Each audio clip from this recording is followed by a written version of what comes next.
children, welcome to Nagesh Karasgi Orchid School channel.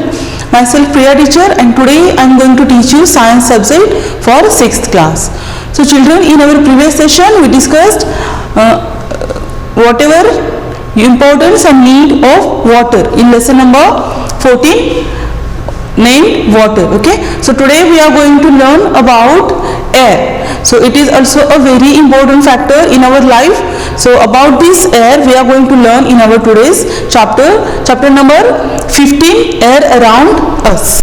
So as I told you that lesson number 15 is also not there for examination. So that is why in short we are going to discuss all the points of this lesson. So let us start. First one, what is meant by air? So air is the mixture of gases on the earth. So air is nothing but it is a mixture of gases on the earth. So a thick blanket of air surroundings the earth's surface is called as atmosphere. Okay, so whatever air surrounding, okay, around the earth's surface, it is called as a atmosphere. The moving air is called as a wind. Then these are the figures that moves with the help of wind. Now here you can see in this picture, so these are figures. So in this figure you can see a boat is there and a parachute is there. So these both things can work because of air only, or we can say with the wind only they can move. Now composition of air. So what is the composition of air? So these substances which made up air can be now individually identified. So in composition of air there is a large amount of nitrogen is there. Here you can see. Then next it is the amount of oxygen, then carbon dioxide and some other factors are also there. So which factors are there? So this is a composition of air. So air contains mainly oxygen. So these substances are going to compose air. So that is why we can say this is a composition of air. So in air, oxygen is there, nitrogen, and remaining includes carbon dioxide, noble gases, then water vapor, dust particles and traces of other gases. Okay, so this is the composition of air. Now next, nitrogen and oxygen. So what is air? Contains about 78% of nitrogen and 28% of oxygen. So here it is given amount of these gases which are showing a large amount of air. Okay, so these large amount of gases are here, nitrogen and oxygen. So nitrogen it is about 78% and oxygen it is about 28%. So oxygen in air supports burning whereas nitrogen does not. So we can say this is the characteristic or this is the property of oxygen. So here you can see that oxygen can help in burning or it supports in burning, but nitrogen does not supports burning. Now carbon dioxide. So carbon dioxide is one more gas in a composition of air. So air contains about 0.03% of carbon dioxide. Plants and animals take in oxygen and give out carbon dioxide during respiration. So how carbon dioxide is used? So who are going to use this carbon dioxide? So plants are going to use carbon dioxide. So plants and animals take in oxygen. So when we are going to see photosynthesis process, in that process what happens? So plants are going to absorb or take in carbon dioxide and going to release oxygen. And here it is given that animals take in, but also it is given that plants are going to take in oxygen.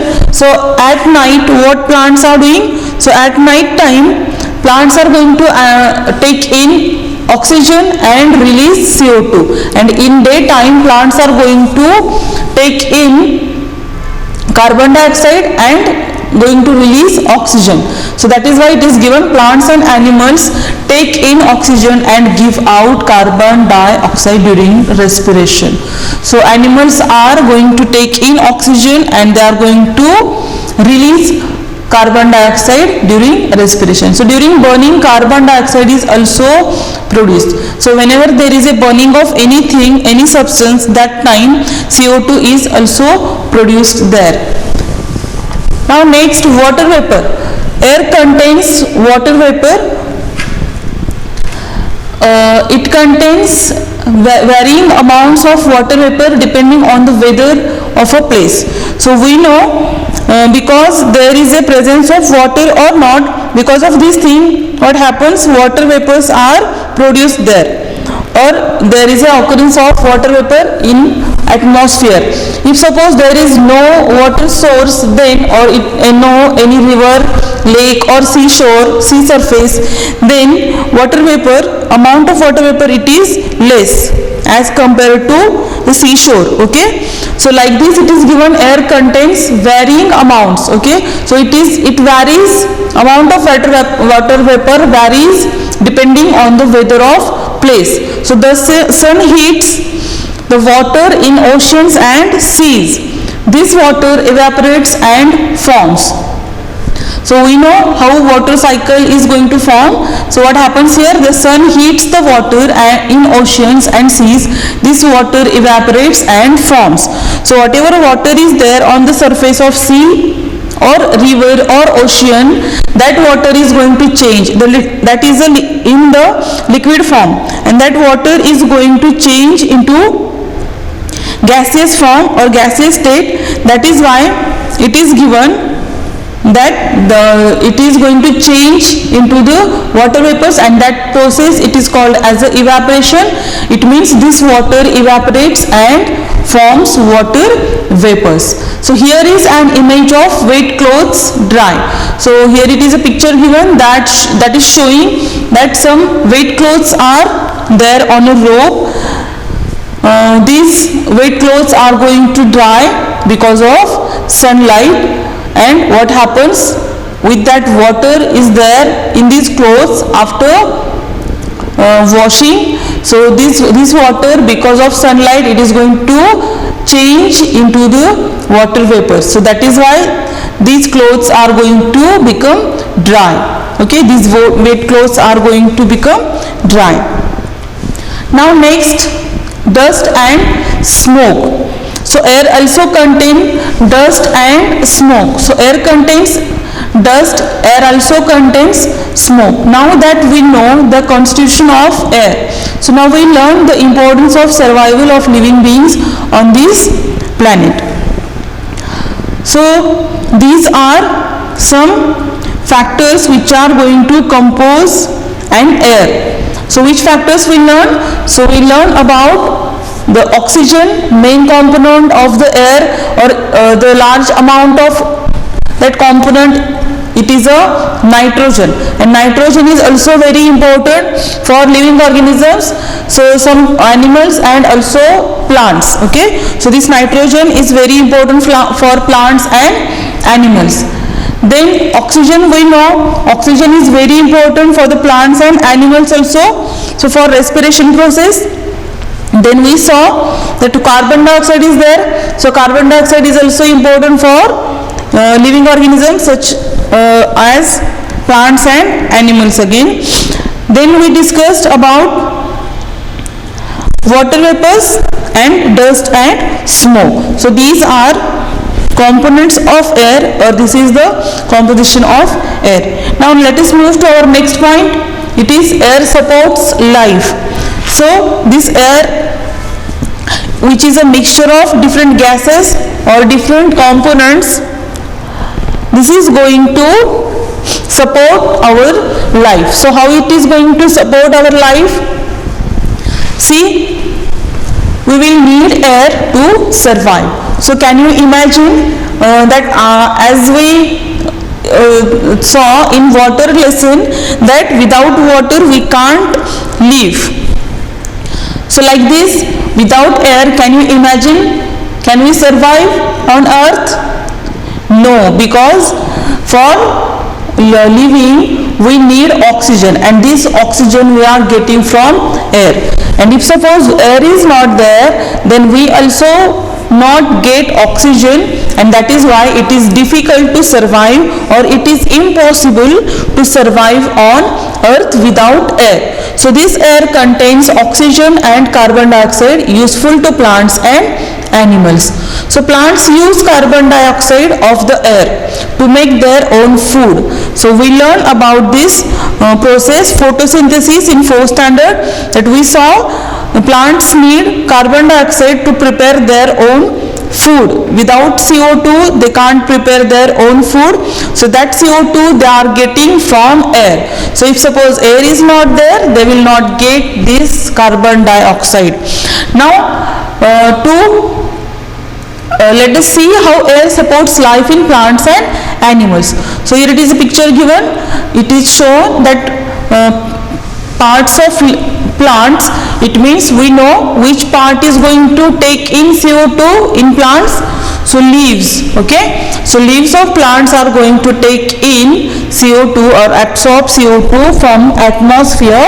This is shown in this picture. Now let us move to our another examples. So first one, it is in plants all animals need to respire. So be it a cockroach, a fish or an elephant, okay, it is just that they use different organs and mechanisms for respiration. So what it is given here, it means not only plants but also there are so many animals, or not so many, sorry, it is given that all animals.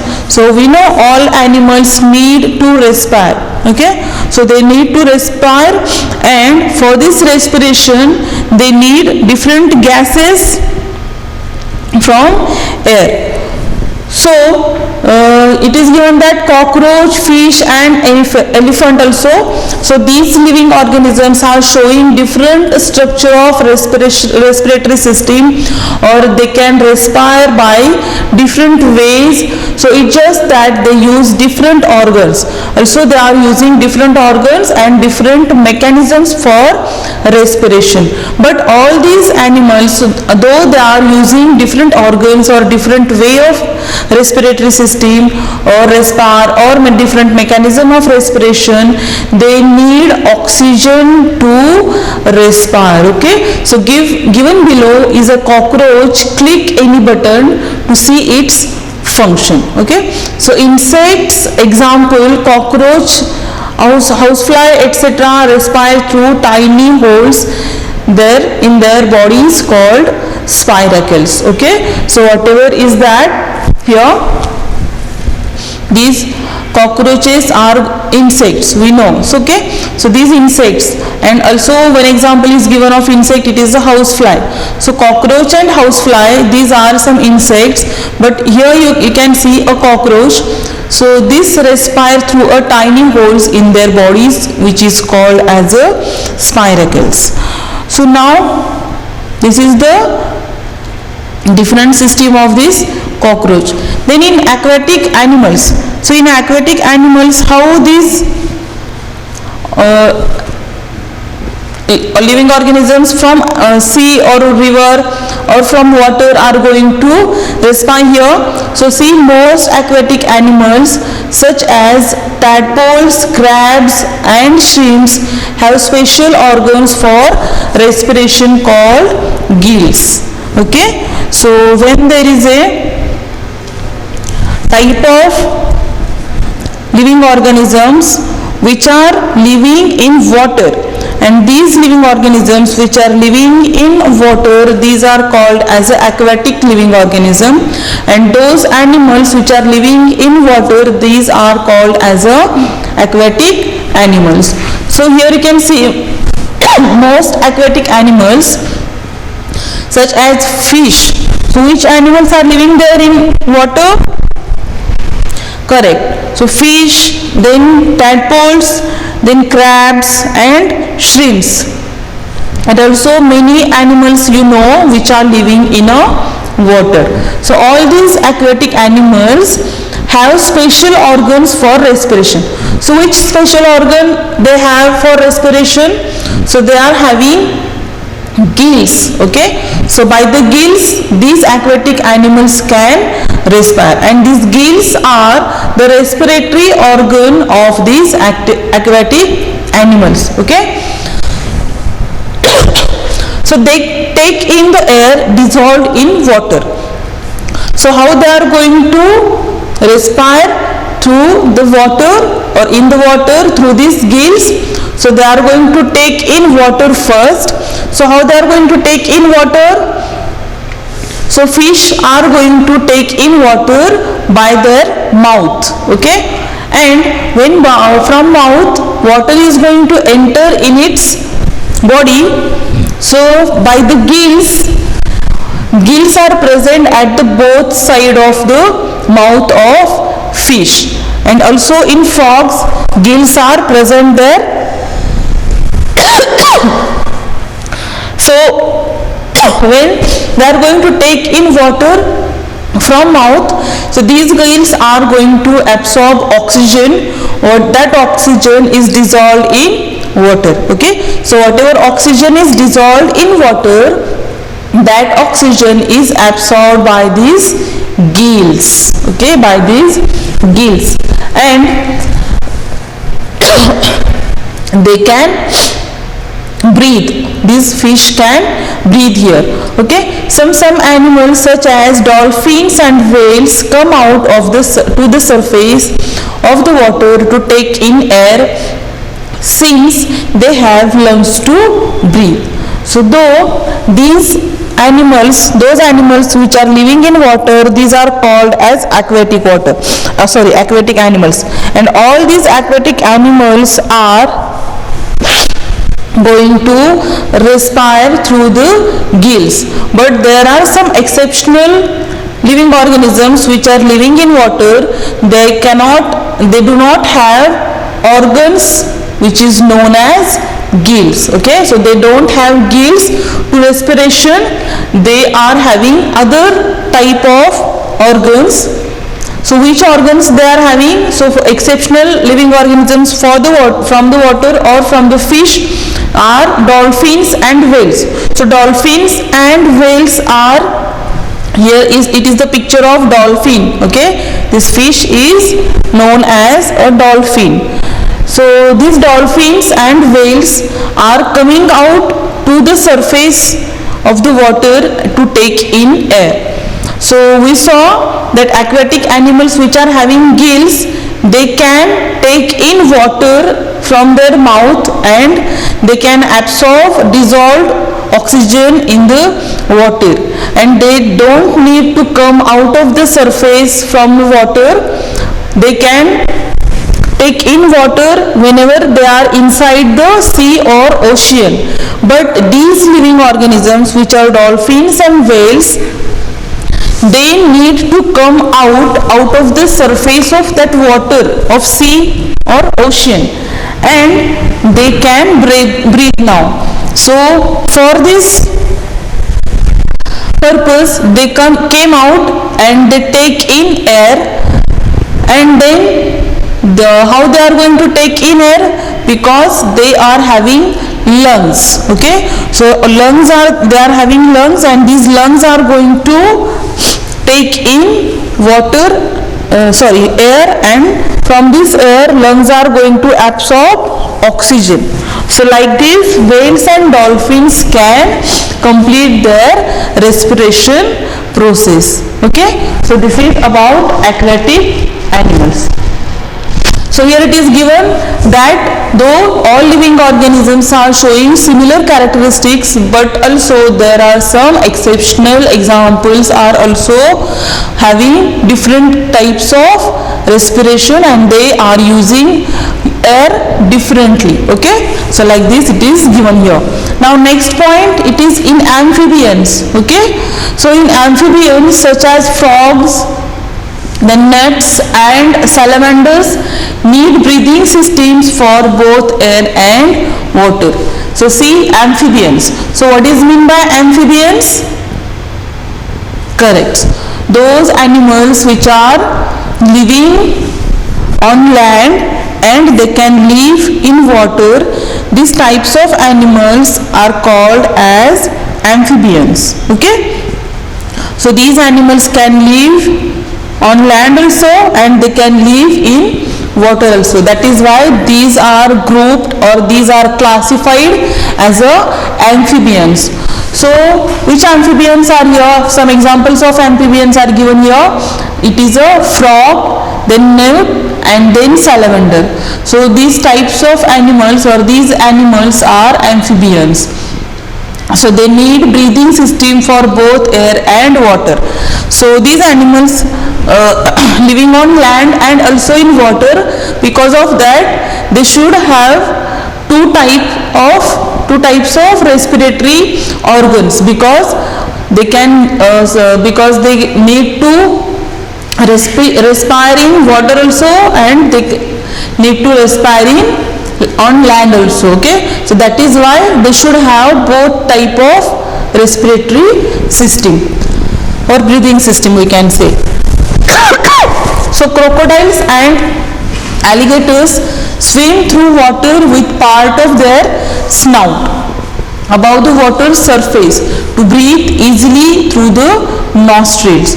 So these animals, crocodiles, so how these frogs, newts and salamanders are going to breathe? So here you can see a picture of a frog. So frogs have well developed lungs. Okay, so first we will see frogs are having well developed lungs to breathe air when on land. Okay, so when these frogs are going to live on land, they are having lungs to breathe, and from these lungs they can take in air and absorb oxygen.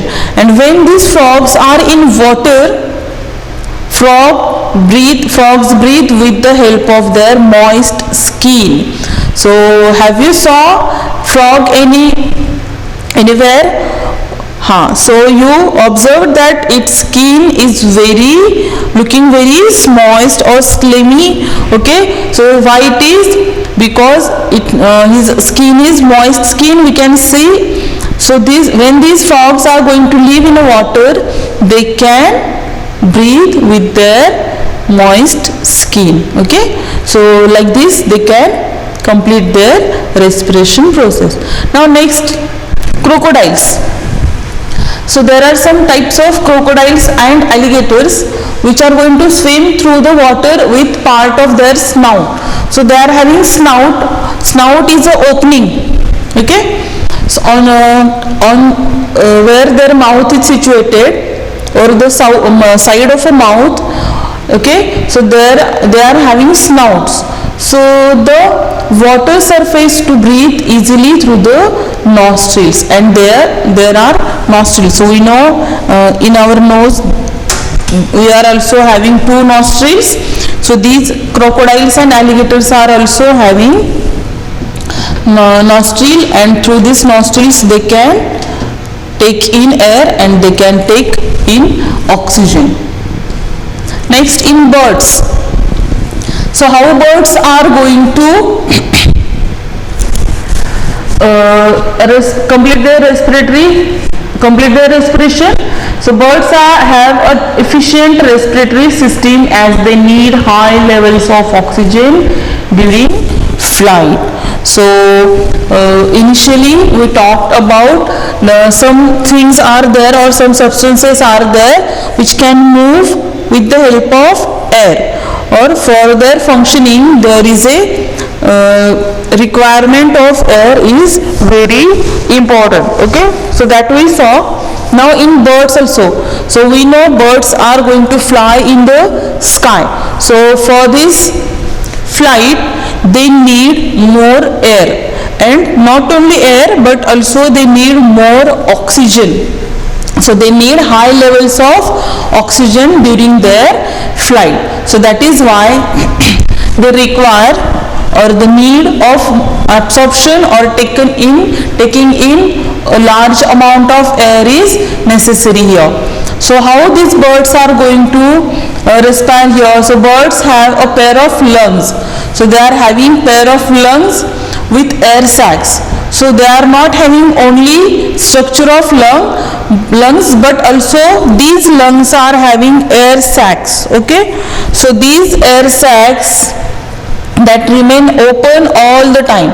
So these air sacs are going to open all the time so that air can easily pass through them.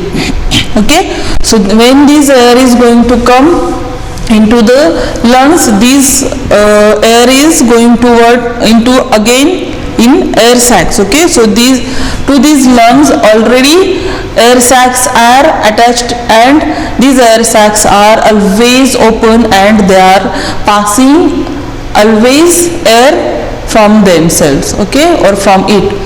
So like this, birds can fly in the sky with high levels of oxygen and taking in high level of or large amount of air when they are going to fly in the sky. Then next, in mammals.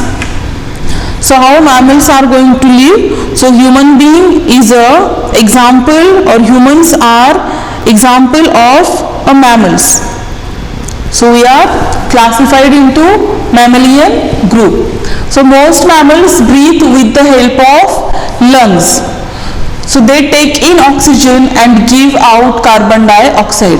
So this is the structure of lungs. So this pink colored structure, this is called as a lungs. Okay, so here you can see nose is there, and at the in nose structure we are having two nostrils, then mouth and trachea. So whatever pipe is there which is passing air from nose to the lungs, it is called as a trachea. So these two parts are lungs. Okay, so this is a whole structure of a lung, but this is having two parts. Then it means a right lung and a left lung. So they take in oxygen and give out carbon dioxide. So these lungs are going to take in oxygen. When air is going to pass through the nose, trachea and into the lungs are going to absorb oxygen or take in oxygen, and carbon dioxide they are going to release. So this picture shows the human respiratory system. So this is the structure of human respiratory system. Now next, balance of oxygen and carbon dioxide in the air. So as we discussed that plants and animals both need oxygen and carbon dioxide from the air. We talked about that plants need oxygen at night and CO2 at day, and they are going to release CO2 in the night and O2 in the daytime. And also all living organisms instead of plants, they also need CO2 sometimes and oxygen all the times. Okay, so the balance of oxygen and carbon dioxide in the atmosphere is maintained through the respiration in plants and animals. So how it is possible? And by photosynthesis by plants. So how it is possible? Plants produce oxygen during photosynthesis and utilize oxygen during respiration. So plants are going to produce oxygen during photosynthesis process. We know plants are going to take in CO2, and with the help of water, then some minerals and chlorophyll and sunlight, they are going to prepare their own food. And when they are going to prepare their own food is prepared into C6H12O6, it means in a glucose form, and remaining substances are also produced, or some other substances are also produced, which is water and oxygen. And this oxygen which is produced during this photosynthesis process, it is released into atmosphere, okay, in the gaseous form. And this oxygen is used by animals for the respiration. So they produce much more oxygen during the photosynthesis than they consume. So this is how the oxygen consumed by plants.